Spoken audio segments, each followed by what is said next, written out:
Hello and welcome to episode number 19 of Chel Squared. I'm your host, Andrew Chelney, and oh man, do we have a special show for you today. Before we get started, please make sure to follow the podcast on Twitter at Chel Squared and on Facebook at Chel Squared. For more hot takes, news about featured guests, poll questions, and a whole lot more, please rate the show on iTunes if you enjoy listening. It means a lot to me. And every time you like the show on SoundCloud or iTunes, or give it a rating on iTunes, a puppy gets a hug from its owner. I don't make the rules, just spreading knowledge here. By the way, next episode number 20, is going to be a very special episode. I won't say much right now, but keep your eyes on the show's Twitter and Facebook peeled. Big news about next week's show to be revealed, so keep tabs on that as we move along. We're breaking down everything in the NHL since I last cracked the mic last week. We're going to talk about the Buffalo Sabres and how they're actually not bad.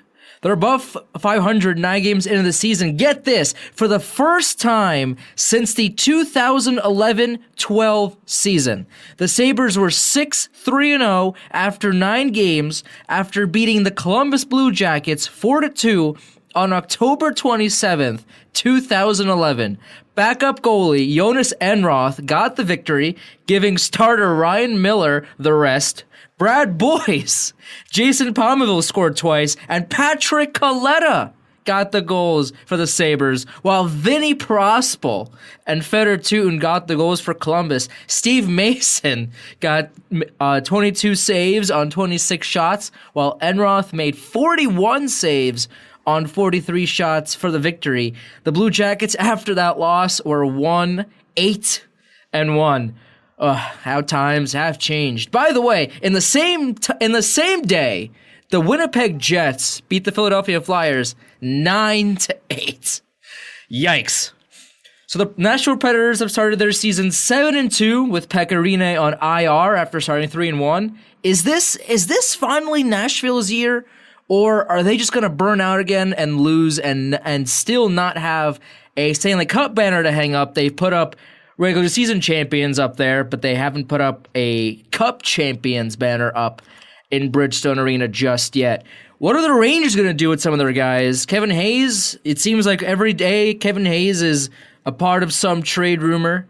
Why should they trade him? Are they going to trade him? We'll get into that. The LA Kings are 2-6-1 and currently sit dead last in the Western Conference. That's right, behind the Coyotes, behind the Canucks, etc. How, if at all, are they going to fix that? Because it is not looking good in LA right about now. Edmonton sucks still. Vegas is struggling early on as well. There's a lot of problems going on in the West. And here to join me to talk about everything that I just said and the poll question and a whole lot more is one half of the 33rd and 7th podcast is Kevin Meiselman. Kevin, what's up? Hey, how's it going? Thanks for having me on. Really appreciate it. I'm ready to talk some hockey. By the way, before we deep dive into hockey talk here, we were talking before the show, and you told me the second half of the podcast, Avery Zaretsky, who couldn't make the show because of class, is actually related to Rangers royalty, some would say. Talk to me about what his parents did to cement them into one of the most iconic pictures of all time. Yeah, well, obviously it's a Ranger podcast, so we come from big-time Ranger families, and the 1994 Stanley Cup Final, Game 7, when the Rangers finally broke the 54-year drought since 1940 of never winning a Stanley Cup, beating the Vancouver Canucks. Avery's grandpa, uncle, and father were holding the famous "Now I Can Die in Peace" sign, which, if you're a Ranger family fan or just even the players knew about it when it was happening, like there was pictures of it. It was, at the moment, you knew that sign was something special, especially because they captured it right away and you started seeing it, I guess, in newspapers throughout like the coming weeks.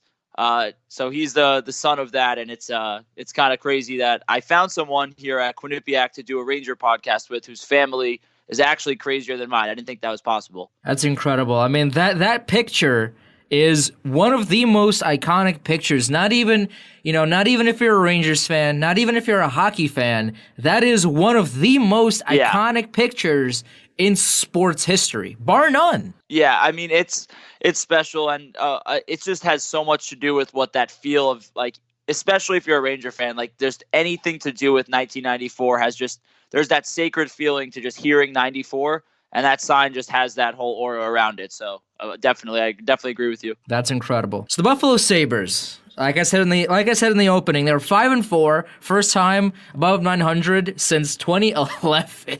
Which is crazy if you think about it. After 9 games, that's crazy. They were 500 after a few games a couple years ago, but they weren't over 500 until the last time they did so was 2011, which is ridiculous. So this team right now, you got Jeff Skinner, Jack Eichel, Pominville still around. You know, with the whole Ryan O'Reilly trade and everything going on with the Sabres, their goaltending situation isn't great. Carter Hutton has looked shaky at best. What have you seen from the Sabres so far this year? They haven't played in a couple of days. They beat Anaheim on the 21st, which was 4 days ago. We're recording this Thursday afternoon, of course, as per usual, and they play the Montreal Canadiens today, which should be a big test for both teams because the Canadiens are 5-1-2 to start the season off. Will that last? Probably not, but talk to me a little bit about this game tonight and what you've seen out of the Sabres so far this season. Well, I could definitely talk about the Sabres and their 500 over 500 now start to the season. I wouldn't say I'm surprised. I don't think this is a playoff team. I definitely think they're going to be very close to. I mean, you could just look at some of the key talents they have on their team, and Eichel, Skinner, and of course you add young guys like Dahlin and Middlestat. I don't think they're deep enough to be taken seriously as a playoff contender, but it doesn't surprise me that they've been around 500. Like, I think they're a little bit of a below average hockey team. So 5-4 isn't really anything so surprising to me. I bring the analytics, so I definitely am not the math guru, but I try to interpret all the numbers you find online in the best way possible. And they're right around below average in like expected goals for, expected goals against. So I think they're kind of right where they should be right now. I mean, you know me, I'm a huge analytics proponent. Bring me all of the numbers, all of them. I want all of them, and I really appreciate that you are bringing on the analytics right now. If we talk about a team, I'll make sure I think expected goal plus minus. So that's obviously the difference between expected goals for and expected goals against. Buffalo is right at 15. So I think they're playing right at how they've played so far. And you mentioned Carter Hutton. I don't think he's been terrible because he actually won them 2 games. The Rangers put 43 shots on him, for example, that one game, and he was unbelievable. Not that the Rangers have shooters like Ovechkin, but I think he hasn't been anything special either. So, I mean, I think their whole team is just average. They're going to be an average team for the rest of the season. Which is better than what Sabres have been over the past 7 years. Yeah, and a lot of it is because, I mean, I think they're going to be really good in like a few years. Like, I can almost see a Sabres-Maple Leafs rivalry coming in about 4 or 5 years when Buffalo has a little bit more talent to show for and their youth develops into the superstars that the organization is hoping them to be, like Middlestat and Dahlin. Like, those are 2 of the most serious prospects in the entire hockey world. So I think they're going to be special soon, and this is like the start of them being competitive night in and night out. Well, the Maple Leafs, it's funny you say that because the Maple Leafs, are still going to be good, obviously, down the road, but they are in a huge cap crunch right now. They don't have a whole lot of space. They still need to sign Nylander, probably, unless they trade him for somebody. They need to sign Matthews, whose entry-level deal expires soon. They have other contracts that they need to worry about, and they literally can't fit all those players under the cap space that they have. So it's funny you say that because I don't think the Maple Leafs in 4 or 5 years, barring a magic trick by Dubas in Toronto, are going to be as good as people think they are. Only because they can't afford it. They can't afford it unless they trade, the John Tavares signing. While John Tavares is obviously a fantastic forward and adds a lot of depth to the Maple Leafs team, has really handcuffed Toronto in a way because he has a huge contract and it's unmovable. So to put that into consideration, I just worry about the longevity in Toronto because of the cap bind that the team now finds itself in. Yeah, I definitely see that being a serious concern. I think one way or another they will make sure they sign Austin Matthews. And like the thing is, Tavares is one of the better centers in hockey. So to have him for the next 7 years, if I was a Maple Leafs fan, I'm not, but it would seem to make me comfortable. I don't think this is a guy who's going to be plagued by old age. I think he's going to be really good in this contract they have with him. The Nylander thing, what I think they should do is, if they can't come to an agreement that's not not team friendly, I think they should try to trade him to a team that is also contending currently and try to pile up a few more assets and role players, or honestly, I see picks and prospects are the number one way to go, and try to develop those guys. I mean, they don't have that many players they're locked up in with huge contracts at all. Like, Tavares really is the only one, and their goaltending isn't locked up past 2021. So, I mean, it's definitely a concern. I think if you have Matthews and John Tavares, though, like those top two centers, it's like the Crosby and Malkin level. Like, those are two of the best centers you could have in hockey. I still feel like they'd be competitive no matter what. What do you think? And I tweeted this out a couple of days ago. What do you think about a potential William Nylander for Justin Falk? Just a 1-for-1 trade. The Hurricanes lack offense. They have a ton of defense. The Hurricanes have $16.3 million in cap space. Their biggest contract concerns for this upcoming season is Philip DiGiuseppe, Brock McGinn, Sebastian Aho. They have the space to make this work. They can, Peter McElhaney is going to be a UFA at the end of the year, but he's not going to, demand too much money. They have the space to make this work, and Justin Falk is only making $4.833 million for the next 2 seasons, which is a team-friendly contract for a player of Justin Falk's caliber. So, would it make sense, do you think, for that swap to happen? Nylander is good for 55, 60 points, and Justin Falk is that defenseman the Maple Leafs desperately need, because they currently don't have a blue line besides Morgan Riley sometimes. I don't think the Maple Leafs should do that straight up. I think there's so much untapped potential with Nylander. I mean, he's only 22 years old. I really think they should do their best to sign him. I think you need more from the Hurricanes than just Justin Falk. My thing is interesting that I took from what you said is I disagree heavily that the Hurricanes don't have offensive talent. Not saying they couldn't use William Nylander, but if you're the Hurricanes, you do that trade straight up. Like I can't picture passing that up. Nylander, 22 years old. Obviously, you have to take into account there's no contract there, so there's the risk. But Carolina, they've been the same story every single year the last few years. The analytics love them. Like they're high in expected goals for, like top 10 in every conceivable metric on Corsica hockey, and they've always just been. They've never been able to get over the hump and back to the playoffs since 2009, I believe.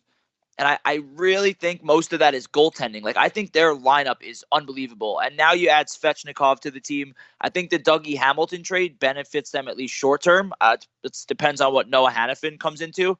But the Hurricanes, if they could just get average goaltending, I think this is definitely a playoff game. Like, they're third in the NHL in expected goals for. Well, I'm not suggesting that their offense is bad by any means. They obviously have a solid offense, but you take from the surplus, which is their great blue line, and you take that and you dip it into the already solid offense.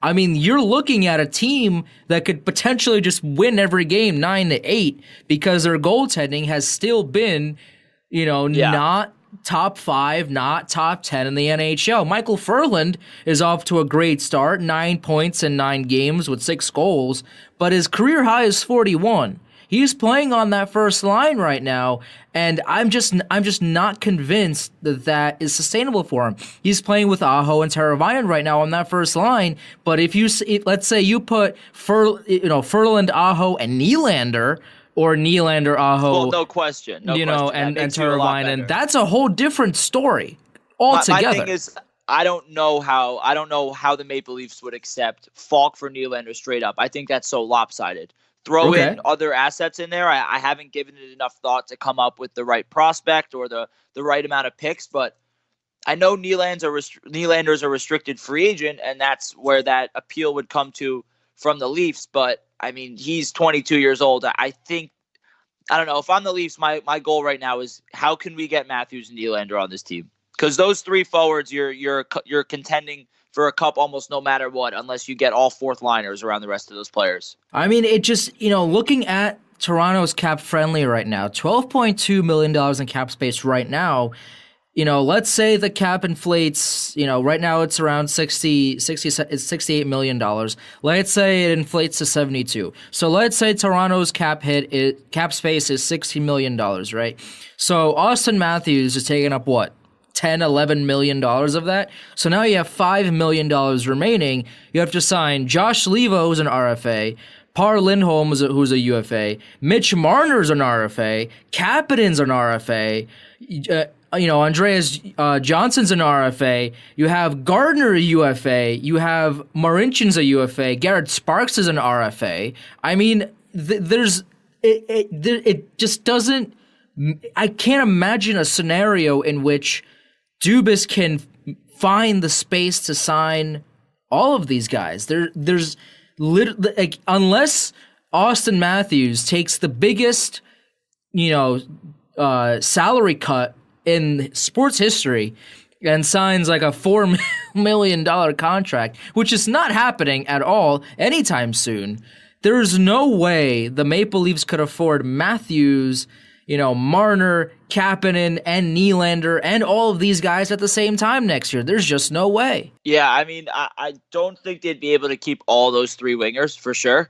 The one thing is the appeal in free agency is like, all right, you want to come play with Tavares, Matthews, and one of those wingers maybe if you're able to keep Nylander or just Kapanen or Marner. The appeal is, okay, like if you take a little bit of a pay cut, let's say just like guys who might make $6 million, like I'll just take $4 or $5 million. Not saying that I don't have an exact player to say that might do that, but I feel like it could be worked around if you get those three guys on your team. I don't think you could keep all five of those. Like next year when Kapanen and Marner up, I don't think they're going to be able to keep any of those. All three of those wingers for sure. I just think they have to pay Matthews. Like I don't think you could not pay Matthews what he wants. Like I think he's better than Tavares, or at least will be very soon. If Austin Matthews asks for a piece of the moon, you go to the moon and you give him a piece of it.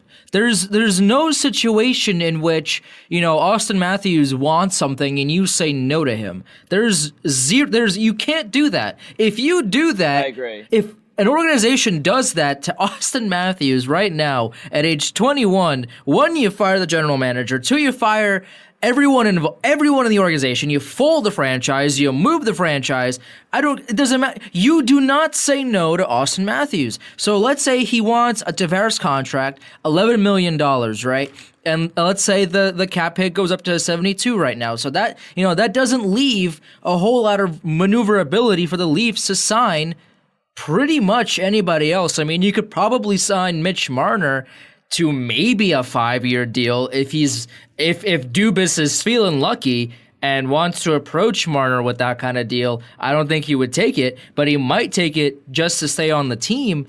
But that leaves Kapanen open. That leaves Jake Gardner open. That leaves so many players open to just not being able to sign. So, you give Matthews that whatever kind of money that he wants, and then, what do you do with Nylander? Nylander's a right winger. Marner's a right winger. Kapanen's a right winger.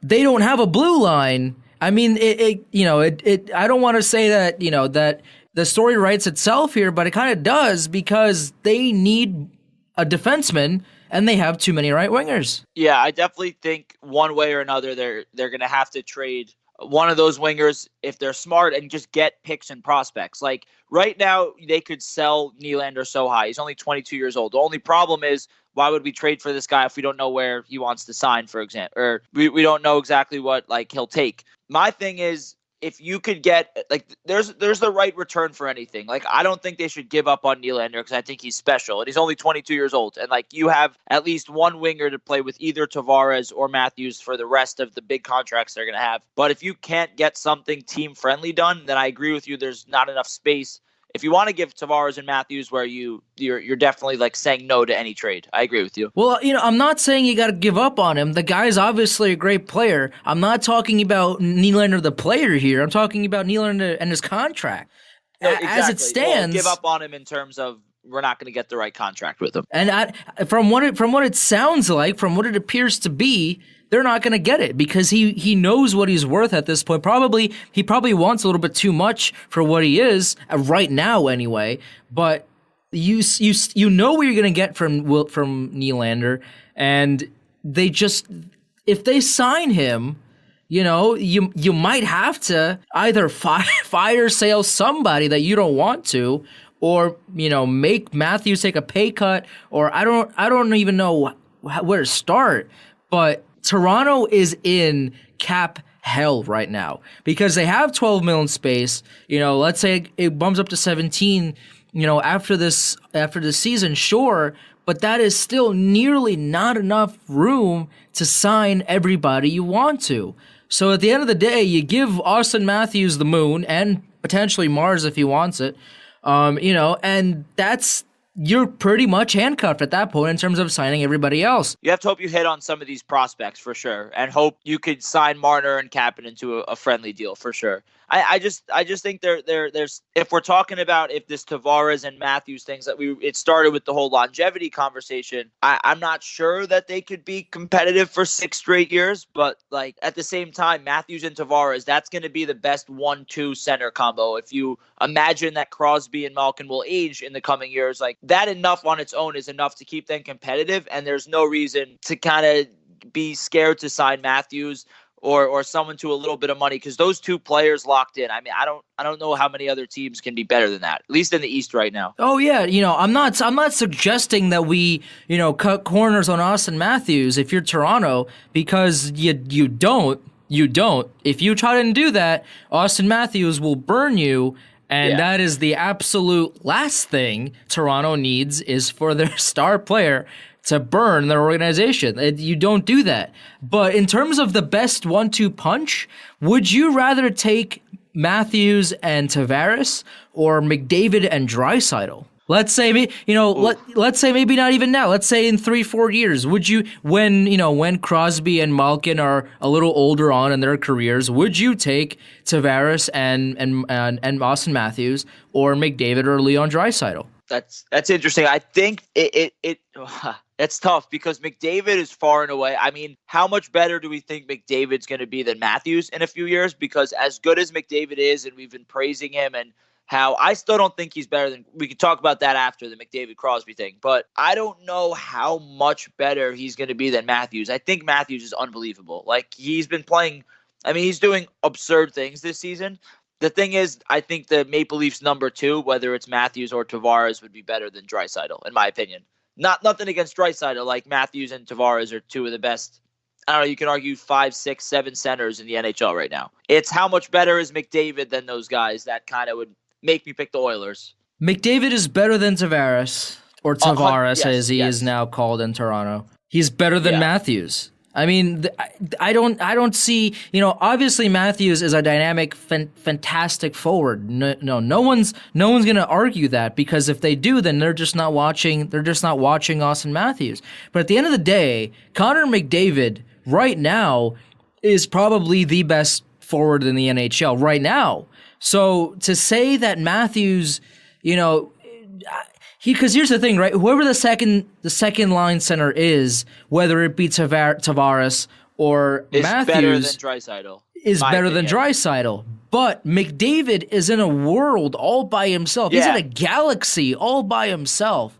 So exactly. I mean, you watch McDavid start to the season when the Oilers, scored only a handful of goals, and McDavid was literally a part of every single one of those goals. Yeah, no, I definitely think if you're gonna say, like, right now, I'd much rather be a Leafs fan because they have a lot more kind of around Tavares and Matthews. But in a few years, if you're gonna say, like, would you rather have McDavid and Draisaitl or would you rather have Tavares and Matthews? I agree. I'd probably go with the Oilers there. Barring McDavid doesn't get any better than he is right now, and that's the scary thing. We're probably going to see the best McDavid in like 5 years. Well, yeah, I totally agree. I mean, like, let's say we were UFAs in the NHL, which we technically are because we weren't drafted. So I guess we're not playing in the NCAA right now. So I guess theoretically we are UFAs. I've never put on a pair of skates before, so I don't think I'd be a hot commodity in the free agent pool. But you are a free agent. That's all that matters right now. We both are free agents. So if they ever need a goaltender, a la Scott Foster, hey man, we could potentially be NHLers one day. But besides the point, I mean, I'm not saying that the Oilers are the better team overall, because if we were UFA forwards and we had the option of choosing whether to play for the Oilers or for the Leafs, and we had to decide which one is a better team, of course Leafs are a better team. The Oilers, besides David and Draisaitl right now, are just horrible. They are struggling once again. Obviously they have some great pieces in Nugent Hopkins, in Yamamoto, and and Ryan Strome, I guess you could still say, which is a whole different story because obviously Jordan Eberle is a much better player. That was a terrible trade, but besides the point. I'm convinced that the Taylor Hall trade was the worst trade in the history of sports. You could go like Babe Ruth, Yankees, Red Sox maybe, and I don't know how you couldn't put Taylor Hall number 2. And I don't know if you want me to get into this right now, but what they got in return for him, like the philosophy of taking Adam Larson, yeah, we need a nice stay-at-home top pair defenseman. First of all, I don't actually think he was a top caliber defenseman in the NHL anyway. They didn't get enough assets to even out that they had one of the best wingers in the NHL to take a defenseman who right now isn't actually like a good NHL player. I compare him in a lot of ways to just like Girardi, where he doesn't help transition offense, and that's in this league, this day and age, you need speed and skill from your defenseman. Just all those things combined, I think the Oilers really ruined their franchise. I mean, they have a lot of good pieces now. It doesn't mean they can't win soon. But McDavid and Hall on the same team, are you kidding me? And they passed that up for Adam Larson, is what the curve. That was the main philosophy. We need a stay-at-home top pair defenseman. That was horrible. First of all, I never want to hear another Adam Larson is comparable to Dan Girardi ever again. Ever again. Dan Girardi was worse, but I'm just saying terrible defenseman. Terrible. Dan Girardi was atrocious. I'm the first one to tell you that. But Adam Larson, in terms of the style, he doesn't actually add much offense to his game, and I don't know if it was like worth getting for Taylor Hall is kind of my thing there. Well, as we've seen, obviously not. We knew it as soon as it happened that it was a terrible trade for Edmonton, and it remains a terrible trade, a horrific trade for Edmonton. They traded, Jordan Eberle for a third-line center, and they traded their future MVP for. I don't know what's going on for Adam Larson, who's a top 4 defenseman, top 2. I don't even want to say top 2. He's a top 3, top 4 defenseman in Adam Larson. So I don't know. Edmonton's a whole different. The only reason we could even respect them is because they were lucky enough to get the number 1 overall pick. Right. That's it. Think about it. What else could you really be like? Wow, if they had Draisaitl and Nugent Hopkins, all right, cool. But if they didn't get that number 1 pick or like the number 2 pick that year and ended up getting like Eichel, I mean, there's nothing they've really done right. Like they were handed Connor McDavid. Pretty much. I mean, they did draft Darnell Nurse, which was a good pick. They did draft Yamamoto, who was a good pick. But they have some terrible moves. You're right. We just talked about Eberle, just talked about Hall. They gave Chris Russell a terrible contract. They gave Milan Lucic a terrible contract. Yeah, that was bad. The extremely terrible things they did outweigh anything good they could have done. Pretty much. Absolutely. Yeah, definitely agree. But one Western Conference team that isn't struggling right now is the Nashville Predators. I'm excited for this. Who are 7-2 with Pekka Rinne on IR, as I said in the beginning. Started that year 3-1, is now currently on the injured reserve. UC Soros, now the de facto starting goalie with Pekka Rinne out. I mean, this team is really good, but come playoff time, what are they going to do? Because as we've seen in previous years, and I'll mention the poll question in a second here, they fizzle out when it comes to big moments, especially Pekka Rinne. And I've said this multiple times, I do not believe in Pekka Rinne to be a Stanley Cup winning goaltender. He's a solid goaltender during the regular season, during some parts of the playoffs. When he wants to shine, he can. But as we've seen time and time again, when the team needs him the most, when they need a save out of him, he does not come through. He does not. So at the end of the day, with Pekka Rinne still in net for Nashville, I mean not right now because he's injured, but with Pekka Rinne still in the mix, before he comes back in a little bit, I just don't see a scenario in which Pekka Rinne could lead the team to a cup victory, unless the team wants to go a Toronto Maple Leafs route and then win every game 9-8,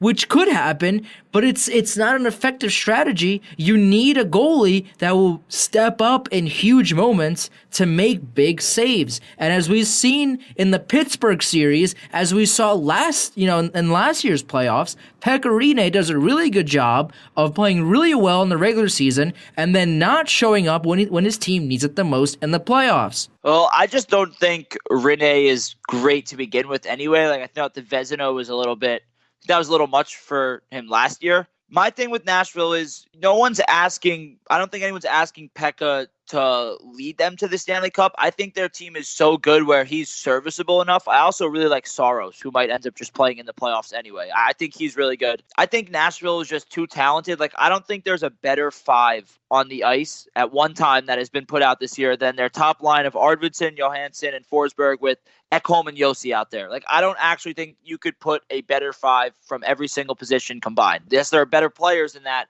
but that is one of the most dominant fives you have on the ice, from wingers to defensemen and your center. So to me, it's between them, Winnipeg, and San Jose to go far. Their history of fizzling out in the playoffs, I don't necessarily think that's fair. They've had 3 legitimate years where you could say, okay, this could be a Stanley Cup team. In 2016 was their first run at it. They didn't get it. Then you lose to the Penguins in the Stanley Cup. I mean, they got all the way to the Stanley Cup. There should be a lot to be said about that, and I don't think you could blame Pekka Rinne entirely for that. I mean, they played the Pittsburgh Penguins, who are unbelievable. Sure. And then last year, I thought you could say they lost in the Western Conference Final, because if you played the Winnipeg Vegas series, I think Winnipeg wins. I thought Winnipeg was the best team in the Western Conference last year, and to lose to them in a 7-game series, it's kind of the way people talked about the Capitals. They weren't winners, quote unquote, and I don't think that had anything to do with it. I thought it's not, you could put all the right pieces in place and do all the right things and play really good hockey and still lose. There's still luck you need to end up winning a Stanley Cup. That's what makes the Stanley Cup playoff so exciting.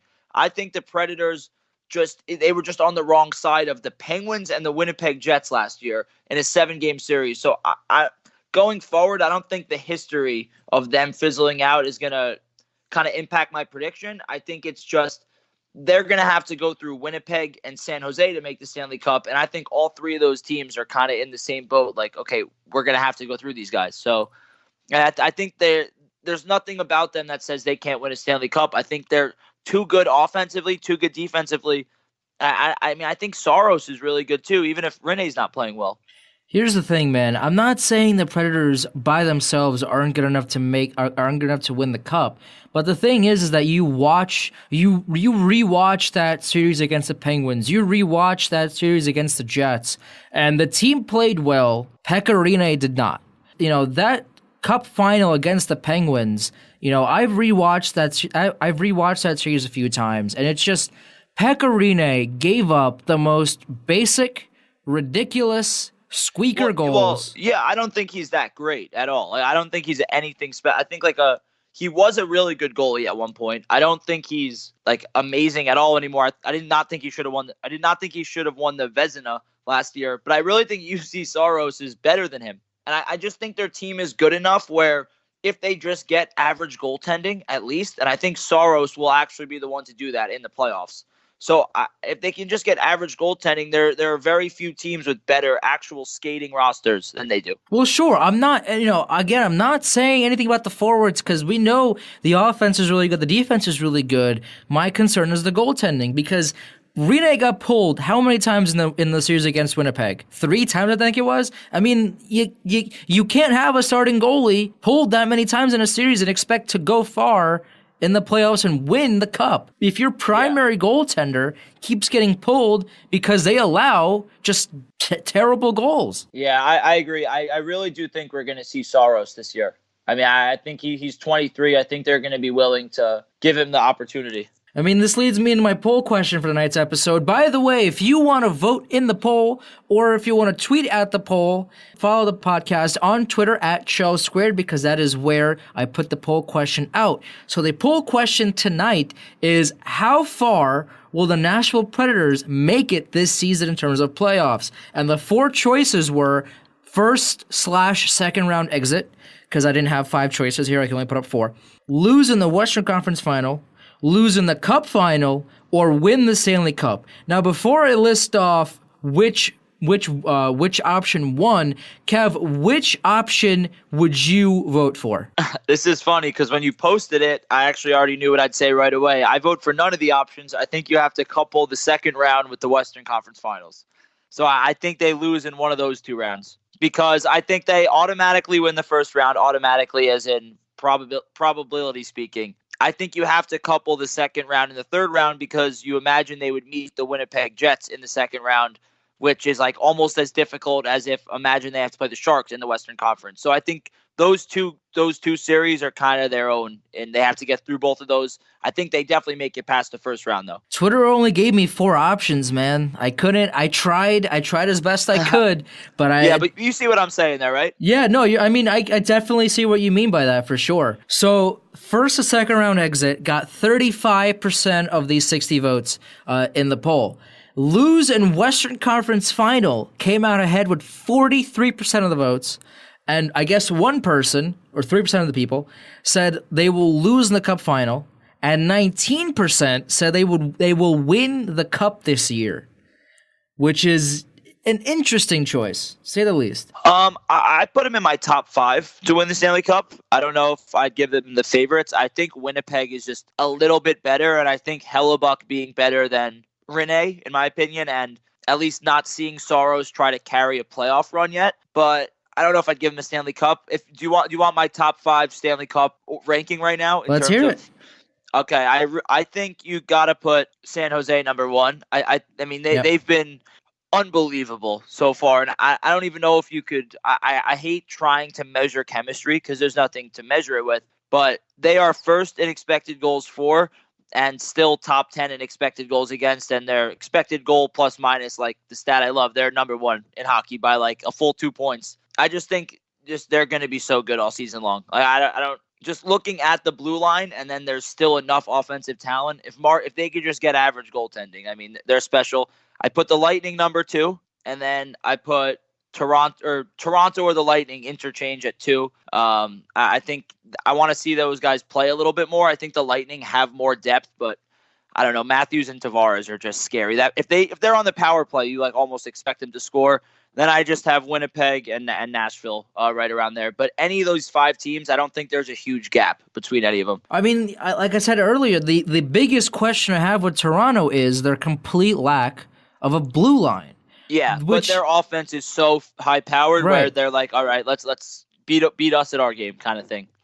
Which makes sense, because they probably are the fastest team in the NHL. But you would have to think that at some point, it's still early. It could backfire. It's still early in the season. But again, October hockey is not the same as June hockey or May hockey for that matter. So you would have to think that at some point, Toronto's going to get burned bad by the fact that their blue line doesn't exist. Which is why I'm pushing so hard for Toronto's sake, for them trading for a defenseman, such as Justin Falk, because at least, maybe not a 1-for-1. I do agree with what you mean, but I think somehow, some way, if they could get Justin Falk for Nylander, that would alleviate a lot of the questions that I personally and a lot of other fans have about the Maple Leafs, because they're, like I said, their blue line just isn't real. It doesn't exist. So to have Justin Falk on there now would alleviate a lot of the pressure out of out of the core that they have back there. So right now, as it stands, I don't like Toronto as a cup favorite only because this method of winning every game 7-6 and 5-4 and all that, it's not going to last. Eventually, they're going to need blue line help, and if they don't get it soon, they're going to feel it pretty quickly. Yeah, I mean, all it takes is one goalie to stand on his head one night, and even if the Maple Leafs are getting all the high danger scoring chances in the world, if the goalie's on fire, they're going to have to be able to stop pucks. Now, this is where you rely on Freddie Anderson.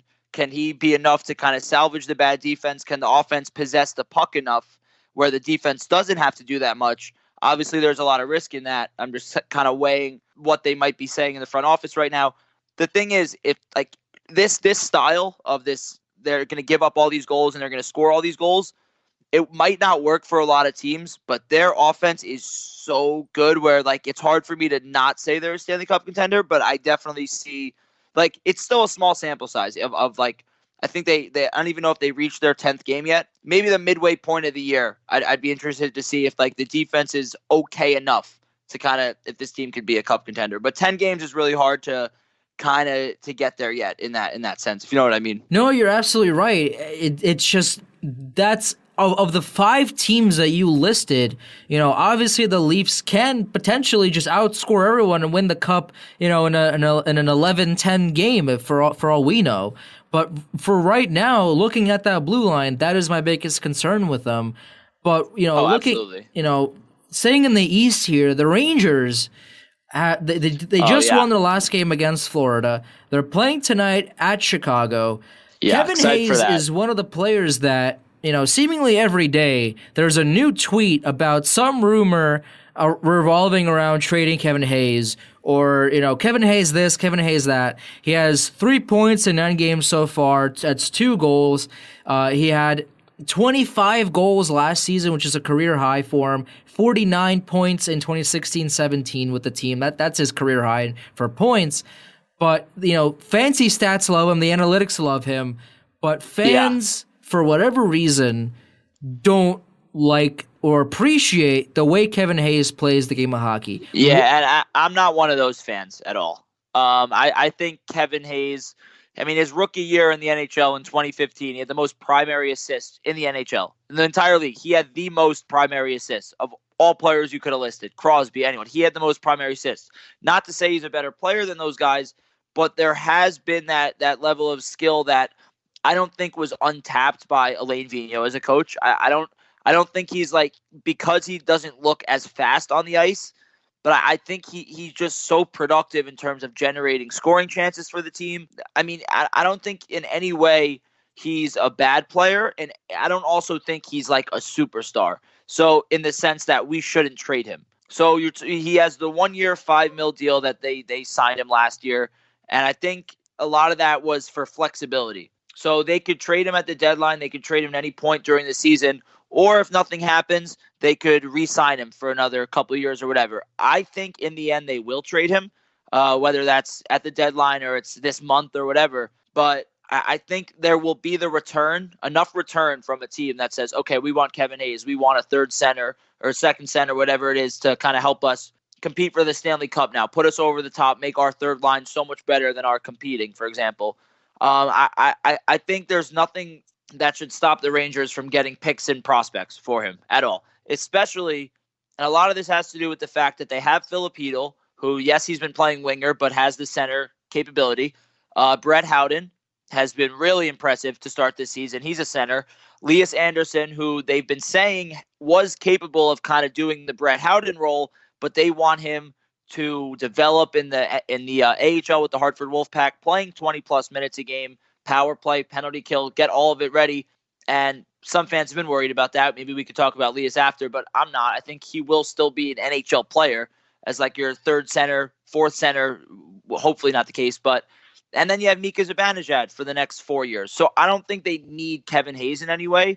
But like I said, you don't just give a player away. If you get the right return, though, I think you gotta you got to just take what you get. Well, I agree with you. I think if you're a Rangers fan, which both of us are, I don't understand why some Rangers fans would be worried about Elias Anderson. Because here's the thing: would you rather him play 7 minutes a game on the fourth line and not really contributing to the game, or would you rather see him play 20, 25 minutes a game in the AHL where he's on the power play, penalty kill, top line minutes, where he's seeing a whole lot more of the game, albeit at a second tier in the AHL as opposed to being in the NHL. But I forgot who said this, but he is a third line player that would have played fourth line minutes for the team, and instead of having him do that because he's too good for that and there's just no space for him in the top 9, just send him down for the time being and let him play 20, 25 minutes a game in the AHL, which is fine. I don't see what the problem is with that. There's no issue with that right now as far as I can see. Yeah, I definitely like what they did. I mean, I just think it's so much better for his player development. And the one thing I always tell Ranger fans to keep in mind, whether it's my friends, guys on Twitter, people who try to talk about, not call into the show, but send us DMs about the show and they ask about it. I always say that, first of all, he's still 19 years old, and the person I compare him to, not to say he's going to be this good, because, I mean, that would be the biggest home run pick ever. Sorry, he's 20 years old. He just turned 20 this month. He is Mark Scheifele. He had a very similar situation. He was a high draft pick, and what happens is when you're the 7th overall pick, fans get impatient, and they expect you to have the immediate impact like Connor McDavid or Austin Matthews does. The 7th overall pick isn't always like that, and you sometimes have to play the development game you're not just going to get a superstar right away, and that's where Ranger fans are worried. They're worried, well, we drafted him 7th overall. He's not even playing yet. Mark Scheifele had the same situation. He didn't play in the NHL right away. He had 1 year, I believe it was in the OHL. At first, I thought it was the AHL, but it was definitely not it was one of those minor league teams. And I mean, he's developed into now one of the best centers in the NHL. So it's like you have to be patient. I mean, he doesn't have to be Mark Scheifele for this to work out, but that's just an example of he's 20 years old. Some guys don't have that ability yet. But then I also say, keep in mind, he could be playing in the NHL according to the general manager, Jeff Gorton. Absolutely. Kevin Hayes, by the way, $5.175 million expires at the end of this season. Kev, let's say you're a different NHL GM. What would it take to pry Kevin Hayes out of the hands of Gorton, do you think? Okay. Wow. All right. So I've definitely talked about this before. I think a first-round pick is a lot, but if let's say a team like San Jose, right, gets an injury down the middle, or just a really competitive team that they're going to be competitive for a while regardless of who they draft this summer. If you gave one first-round pick for Kevin Hayes, I would take that immediately because of the one-year deal, because of the lack of need at center in terms of the future. A first-round pick is a lot, and Kevin Hayes he's not a top center in the NHL. I think he's a really good second line. I think he's a good second line center with the right wingers, and would be if you had him as your third center, that'd be unbelievable. So, I mean, there's still value in trading a first round pick for him if you're already a successful team and you have an injury throughout the season and you need a center and you think, well, this could still be our year. Then again, I don't know if another team is willing to give up a first round pick, but I mean, you could package something together, but I think first-round pick makes a lot of sense. Well, San Jose won't be able to trade their first-round pick even if they wanted to, because one, they don't have it. Yeah, they don't have one. And two, the example of that type of right. Well, or a future first-rounder for sure. Well, the Sharks have $309,000 in cap space. They are right at their cap in terms of cap, so they don't have the space. But no, I know what you mean. If a contending team, dare I say, the Nashville Predators were knocking on the door, the Nashville Predators have around $7 million in cap space, and Kevin Hayes only makes about $5 million. So if they wanted to, they also have a first-round pick this year. So if the Predators really wanted to, they could, hypothetically get Kevin Hayes for a first-round pick, or, insert a second and a prospect here, or whatever kind of combination that you want to throw in. But yeah, I agree with you there. The Predators, or a team like Nashville, even if it's not like a top 5 team or contender in the NHL, because you'd honestly think like that second tier below might try to add a little something. And if you imagine they go for Kevin Hayes, it might not be the only deal they make at the deadline. Like a team like Minnesota seems to make sense for me. They're so good defensively every single year. I think Dubnyk is a top 5 goalie, but they have always lacked this little bit of offense. Part of that has to do with Mikko Koivu being like a defensive oriented center. They definitely have a lot of skill, but a team that's just missing that offensive talent, I think makes a lot of sense. Like Minnesota, I mean, I haven't looked at their prospect pool. I haven't looked at their money situation, but they seem like a perfect fit there initially to me. Again, the problem with Minnesota right now is that their cap space, they only have $1.874 million in cap space, according to Cap Friendly, of course, the terrific website that I always use for my show. The website that I always borrow information from, Cap Friendly, the greatest cap website in the history of mankind. I didn't get paid for saying that. I just use a website.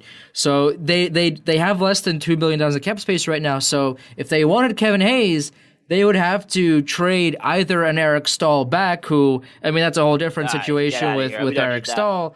But, you know, with all the history and all that. And but he's making $3.5 million for one more year, 33 years old. If they, you know, if they wanted to, I guess, quote unquote, upgrade Eric Stahl to Kevin Hayes, if they wanted to do that, they would have to trade an Eric Stahl to make that happen. Yeah, I mean, I didn't look so deep into the Wild situation. I just picture a team that is kind of below Winnipeg, Nashville, in the Western Conference, at least in San Jose. That just might need another center. But, like, at the same time, you can always send, like, a bad contract to the Rangers aren't looking to trade Hayes for anything that has to do with let's win right now. So you could just, maybe there's a bad contract on their team, or you could get a couple low-level players with bad contracts, or an AHL guy that you might have overpaid that's sitting down there, and then just take picks. So I think there will be a trade that the Rangers receive for Kevin Hayes where Jeff Gordon is going to be like, all right, I'm clicking the button, let's do this. Like, they just don't need him enough where the best thing that they see in February, I think they're going to go for it because of the Zibanejad, the Hedel, Howden, Anderson presence, and more first-round picks coming right now. That's a fair point. So, by the way, the LA Kings have $14,690 in projected cap space.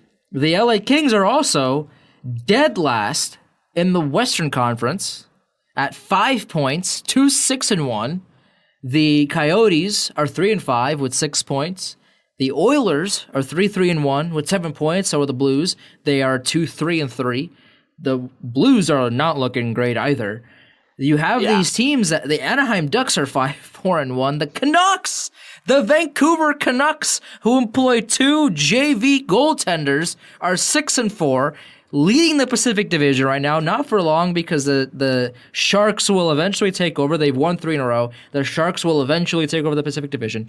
But for now, it's the Canucks on top somehow. The LA Kings have lost 5 in a row, dead last in the West. They are not looking good. What is going on in Los Angeles, Kev? It's goaltending. I don't think they've played bottom of the league hockey in terms of, if you want to look at their expected goals for, they're 20th, expected goals against. Let me get that up in a sec. But the goaltending, Jonathan Quick is like worst in the NHL in goals saved above average, which is in my opinion like the all-encompassing like goalie war stat. If you want to talk about war in baseball, it's very similar.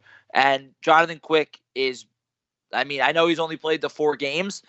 He's at the bottom of that, and all the other goalies that they've had fill in at all, I think Budaj was one of them, if I'm pronouncing that correctly. Budaj, yeah. Yeah, Budaj, yeah, right, that's right. It's just the goaltending has been terrible. I don't think this is a good team anyway, but I don't think they're going to finish bottom in the league because of their roster. I think it would be, if they finish this low, it would be because of the goaltending. And look, we all know Quick was amazing, but he's had all these injuries where it's not like he's just getting older. It's getting older because of injuries is the problem. I mean, I said this before. I'll say it again. You know, if you shoot below the waist on Jonathan Quick, you're not going to score. But if you shoot above it, there's a high probability that it's going to go in the back of the net. And teams have realized that. Teams have figured it out, and that's pretty much what has happened throughout Quick's career is in the beginning, in 12 and 14. Obviously, the teams, the 12 and 14 teams LA had were better than they are now, for sure, no doubt about it. But in 12, they were like a point or two away from not making the playoffs. And then all of a sudden, they turned it on, in the first round, the reverse sweep, and then they demolished everyone. But Go on. Sorry. But yeah, no. I mean, I was done anyway. It just Jonathan Quick, even though his team isn't that great, not as great as his cup run teams were in front of him, teams have figured out Jonathan Quick. I don't think every team back then knew how to solve Jonathan Quick because he was so unconventional, because he's such a interesting goaltender to play against from what I've seen. Obviously, I've never played against him, so I wouldn't know for sure. But from what it appears to me like, teams have figured out how to solve Jonathan Quick. Yeah, I mean, to me, I feel like injury plays such a role in that too. Though. You're right. You're definitely right in that. Obviously, throughout a goalie's career, if there's a certain tendency that he's susceptible, like that you could beat him on, it's going to be there. But I'm sure his athleticism has helped him, has kind of prevented him from adjusting to like everyone shooting there. Obviously, I don't know if that's a 100% reason, but I feel like it must play a role because he was so good. I was gonna, when I said like, oh no, before, it was because I thought you were gonna start mentioning the 2014 Stanley Cup, and that don't remind me. Don't remind me. I don't want to talk about it. Well, Dwight King, goalie interference. That's all I'm going to say about it. That's all I'm going to say. That was goalie interference. When my friends start talking hockey and they say Kings or something, I'm like, not right now, because I'm saying like, it's for your best interest. I'm going to go on for the next 3 hours about that series, how it depresses me, how it was the only series the Rangers actually like played well in that playoffs. Where I thought they outplayed a team. They were never trailing except for Game 3 of the Stanley Cup. They were never trailing in regulation except for the game they lost 3-0, which they actually outplayed them. That was Quick's best game. But I mean, new subject. But I thought that's where you were going before. So I believe you me. I don't want to talk about the 2014 Cup final. No, I do not want to talk about it. I'm gonna have to hang up. Listen, we can make a whole nother episode just talking about that series. But I don't want to talk about it. And I'm sure you don't either. I'd find it very therapeutic if we did an episode like that. I need to get. There's like once every few months I just get it all out again. Like I have one friend that's like, do you mind being a wall for like an hour? Yeah, and they'll put up with me. But you look at the West here. The Kings aren't doing that great, and the Golden Knights aren't doing that great either. They just lost last night to the Vancouver Canucks, man. I don't get what is up with Vancouver right now and their winning tendency. They're 6-4, like we said. Especially with all the injuries. Top of the Pacific right now. They don't have goaltending. They just don't. Markstrom is not an NHL goaltender. Nielsen is not an NHL goaltender. They don't have a solid goaltender. Their blue line isn't great. Their offense is okay with Horvat and Besser and maybe Goldobin. But that's really it. Jake Virtanen once in a blue moon, Brandon Sutter occasionally, but that's really it. So I don't see Vancouver sustaining this. I do think, they started the year, one game above 500 here, which is not great, but they do lead the Pacific Division right now anyway. But they also have given up more goals than they've scored. They've given up 31 goals in 10 games, only scored 30. So this won't last. But the Vegas Golden Knights right now is a big concern for me personally because I was not a proponent of the Golden Knights after the Cup final. And then Sinbin Vegas came on last month or a month and a half ago or something like that, and they convinced me to be a Vegas Golden Knights supporter. So I did a 180 and I was like, okay, you've convinced me. Now I think Vegas is going to be good. And now they're 500.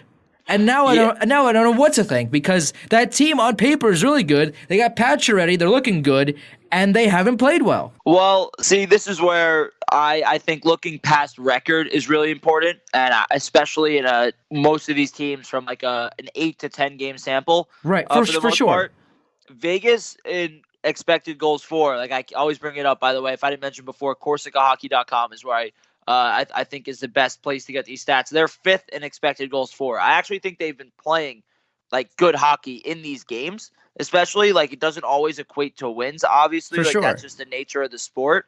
I don't think that they are a serious cup team again. I don't think that they're in the same league at all with San Jose, Winnipeg, Nashville. I really like Minnesota too from the defensive and goaltending standpoint, especially.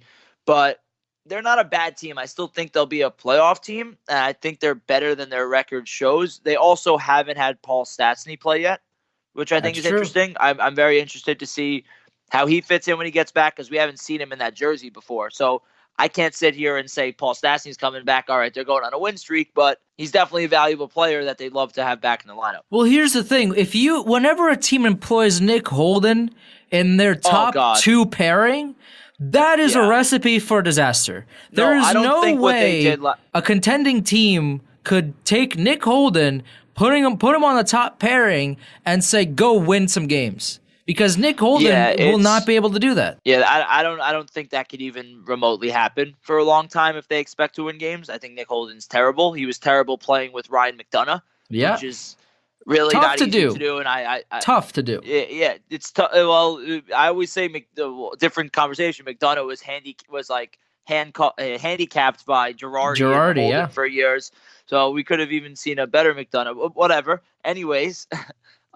We are two very salty Rangers fans. If you haven't noticed, that's the thing. You have now. We are just very salty Rangers fans. I'm very realistic. There are certain things I'm optimistic about, but I'm optimistic when there's time to be optimistic. When the Rangers were playing well, I wouldn't really. If they looked like they were playing well and they were winning but playing terrible, I'd be the first one to tell you that. Anyway, I think Vegas will be a good pick for the playoffs still. Like I don't think they're anything. I don't think they're going to make the Stanley Cup again. I really thought they were going to get killed by Winnipeg last year, and I don't know what happened there.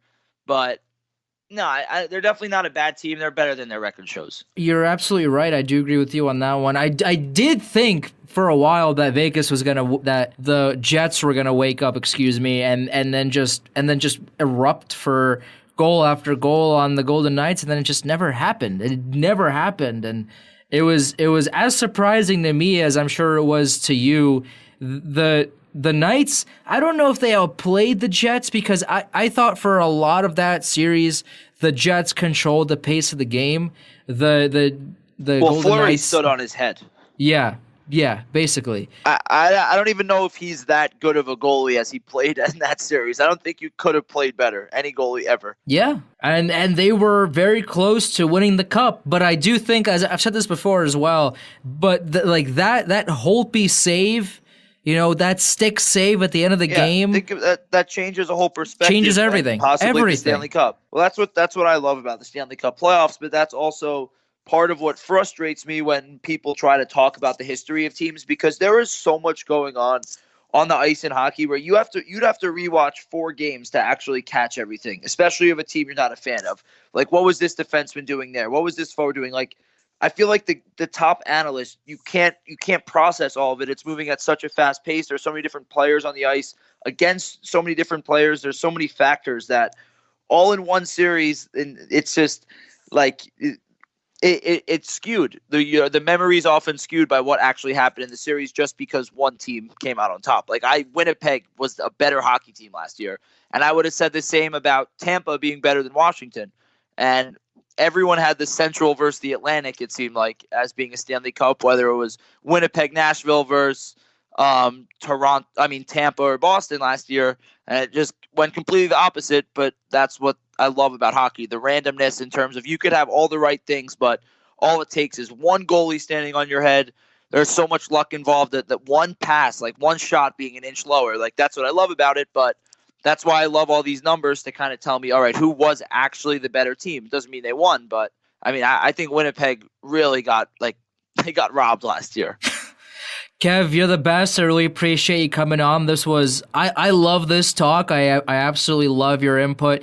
Where should people go if they want to listen to your podcast, if they want to follow you on social media? Where should they do it? All right, well, you could follow me on Twitter is the main place, place I am for all things hockey and other sports. Kev_Meiselman, if you want to put that in the post somewhere. Absolutely. That.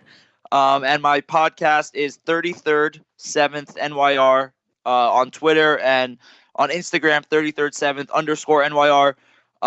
Little bit of a plug. We have a really big guest coming on our show. I'm fortunate that my co-host Avery has this whole Now I Can Die in Peace bread connection. So we have a big hockey announcer coming on. Can you announce it on the show right now, or I can't do that without Avery's consent. Yeah, keep an eye out for it.